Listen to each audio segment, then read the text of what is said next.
Europe 1. Le grand direct des médias, Guillaume Janton. Il a animé des émissions avec un loft, puis des émissions avec une maison des secrets. Aujourd'hui, il anime une émission avec une base, la base de Cash Island, un nouveau jeu d'aventure à découvrir ce soir en prime time sur C8. Bonjour Benjamin Castaldi. Ça va bien. Très bien, et vous? Vous avez fait un résumé de carrière assez court quand même. Ouais, c'est vrai. Alors, vous fêtez, d'ailleurs, bon anniversaire. Vous fêtez vos 23 ans de télé aujourd'hui. C'était le 23 septembre, oui absolument. Voilà. 97. Bon Non, anniversaire. C'est ça. On vous retrouve donc 94, pardon. ce soir, ouais, absolument. Pour le grand lancement de Cash Island, un jeu d'aventure dans lequel 10 candidats livrés à eux-mêmes sur une île déserte vont devoir mettre la main sur un trésor d'une valeur de 100 000 euros. Qu'est-ce qui vous a séduit dans ce concept, Benjamin Castaldi? Ce que j'ai beaucoup aimé, c'est le principe des Colombos, le principe où on connaît dès le début le coupable.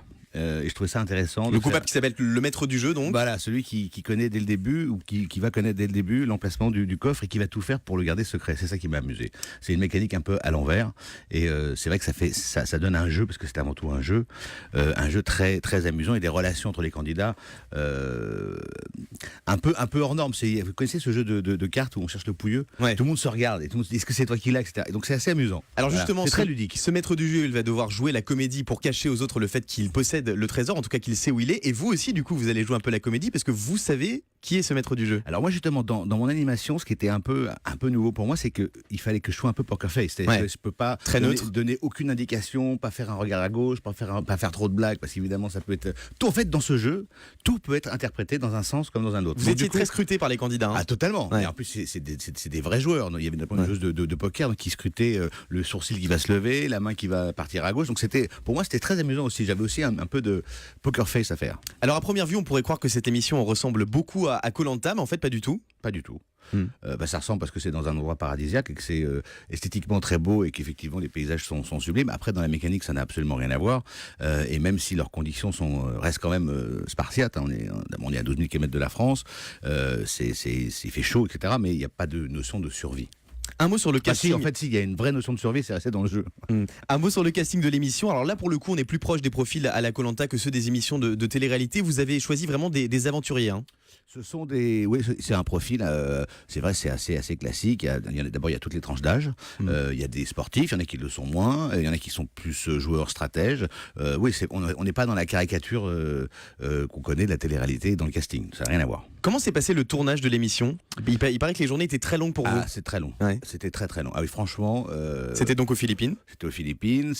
Alors c'était plus difficile en première semaine qu'en deuxième forcément, puisque d'abord tout le monde se rodait. Mais c'est vrai que la première semaine pour moi et surtout pour les équipes, ceux qui portaient les caméras, etc. Oui, les journées étaient très très très très très longues. J'ai passé je sais pas, 6 à 8 heures sur une plateforme perdue dans la mangrove. À attendre sous le soleil. Alors je mettais un parasol, mais enfin un parapluie plutôt, mais c'est quand même très long. La case du mercredi soir est à 350 000 téléspectateurs sur C8 ces 2 dernières semaines. Vous vous êtes fixé un objectif d'audience? On vous en a fixé un?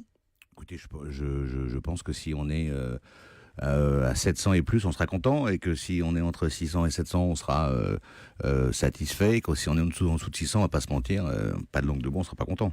Votre rentrée télé, c'est aussi Touche pas à mon poste. L'émission va revenir dans une nouvelle formule plus recentrée sur les médias. Vous y croyez?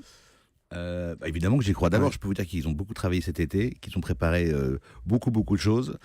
Cyril, déjà qu'il n'est pas calme, de naturel calme. Là, c'est pas qu'il est boosté, c'est qu'il est overboosté. Il a préparé plein de choses. On est dans je pense du très très lourd. Il y a plein de projets. On a des projets avec Cyril. Non, j'y crois dur comme fer. Ouais. Est-ce que cette nouvelle formule va changer quelque chose pour vous, votre rôle dans l'émission par exemple? Non, moi je pense que je crois pas que mon rôle va changer. Et ça va rester le même. Non, ça va pas changer. Je crois pas. Alors cette saison, à moins que Cyril m'ait fait quelques surprises, mais on verra ça à la rentrée. Cette saison, elle est marquée par le départ de beaucoup de chroniqueurs. Koé qui était avec nous hier, Capucine Anna ou encore Enora Malagré. Vous regrettez ces départs? Je regrette pas ces départs. Ce sont leurs choix. C'est des gens que j'apprécie. Donc après, j'ai eu Cyril ce matin qui m'a dit c'est marrant, il y a beaucoup de gens qui sont partis. Certains veulent déjà revenir.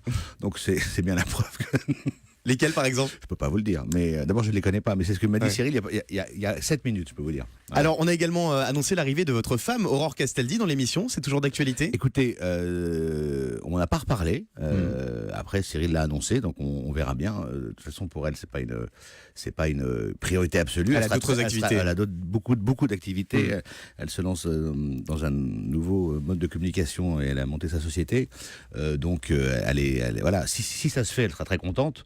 Maintenant, si ça se fait pas, c'est pas la mort du petit cheval. Et puis vous allez également animer une émission baptisée C'est que de l'amour le vendredi. Ouais. Un mot sur le concept? Alors ça, je l'ai appris par téléphone par Cyril, donc il n'y a pas très longtemps. Donc je suis pas super au point sur la mécanique. Je vais m'occuper plutôt du ce qu'on appelle le débrief, pour parler moderne. Ouais. Cyril fera du lundi au jeudi et je ferai le débrief le vendredi. Donc en gros c'est un jeu autour de l'amour. Voilà, c'est un dating qui va être à la fois amoureux et à mon avis très drôle. Il y a quelques semaines, vous avez tourné une publicité avec Loana parodiant la scène de la piscine du Loft, une Ouais. pub qualifiée par certains internautes de sexiste et grossophobe. Vous Ouais. comprenez ces critiques? Je les commente même plus. Voilà. Ouais. Voilà. Ça vous agace ce qu'on appelle Non, les ça- haters non, sur les réseaux non, sociaux mais qui ça commentent tout? m'agace pas, mais voilà, je veux pas, ça n'a aucun intérêt. Voilà. Alors votre fils Julien Castaldi Mhm. est chroniqueur dans le Mad Mag sur Énergie 12. Ouais. Vous le regardez? Ça m'arrive. C'est l'heure plutôt où moi je travaille un peu, donc Ouais. j'ai pas tout le temps de le regarder, mais je me fais quelques replays. Écoutez, je trouve qu'il a bien progressé, donc il faut qu'il s'étoffe, il faut qu'il s'épaississe, il faut qu'il arrive à mettre, même si c'est compliqué, mettre un peu plus de sens. Évidemment, mettre du sens dans le Mad Max, c'est compliqué à la base. Qu'est-ce que vous pensez de cette émission, Benjamin Castaldi? Non, mais j'en pense rien. C'est une émission qui est axée autour de la télé-réalité, qui est pour tourner pour un certain public, mais ça n'empêche pas d'essayer d'avoir un peu d'esprit et avoir un regard critique et peut-être même un peu d'autocritique, voire du recul, ce qui peut éviter bien des écueils pour la suite de sa carrière. Ça vous inquiète pas qu'il évolue dans ce milieu un peu sulfureux parfois de la télé-réalité? Bon, écoutez, il en profite. Il a 20 ans, il croise de très jolies nanas. Je crois qu'il en profite bien. Ouais, on a vu ça. On a vu ça, donc a priori, écoutez, je vais pas moi qui vais jeter la première pierre. Alors Secret Story revient pour une 11e saison sur NT1. Avec le recul, vous ne regrettez pas d'avoir lâché les rênes de cette émission? Non. Non, honnêtement, c'est bien la preuve. Regardez, mon fils, maintenant, est présent dans une émission de télé-réalité. Donc, ça veut dire que quelque part, ça fait quelques années que je suis là-dedans. En même temps, j'ai adoré faire cette émission. Je l'ai toujours dit, je l'ai toujours défendu. Je leur souhaite bonne chance. Et voilà, après, on verra si ça marche ou pas. Il n'y a pas tant que ça ne marche pas, que ça ne fonctionne pas. Mais j'ai aucun regret, vraiment, de plus la présenter. Non. C'est la 3e saison de Christophe Beaugrand à la tête de Secret Story. Vous trouvez qu'il a assuré la relève? Écoutez, il a fait le travail très correctement. En même temps, si je veux me jeter quelques fleurs, le sillon était largement tracé.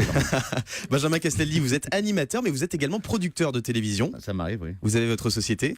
Ça m'arrive aussi, ouais. Vous allez produire des programmes pour la télévision française? On est sur un très très beau projet, très très gros projet avec Cyril, avec une caméra cachée 2.0.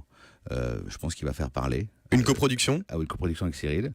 Il y a le jeu qu'on a lancé sur C8 qui semble prendre un nouvel envol. J'ai reçu un mail il y a 15 minutes des USA qui semble prendre un nouvel envol là-bas. Donc vous allez vendre vos formats à l'étranger? Voilà, oui. Donc ça, celui-là, il est vendu déjà. Mais voilà, il va apparemment se faire assez rapidement. Donc c'est une très bonne nouvelle.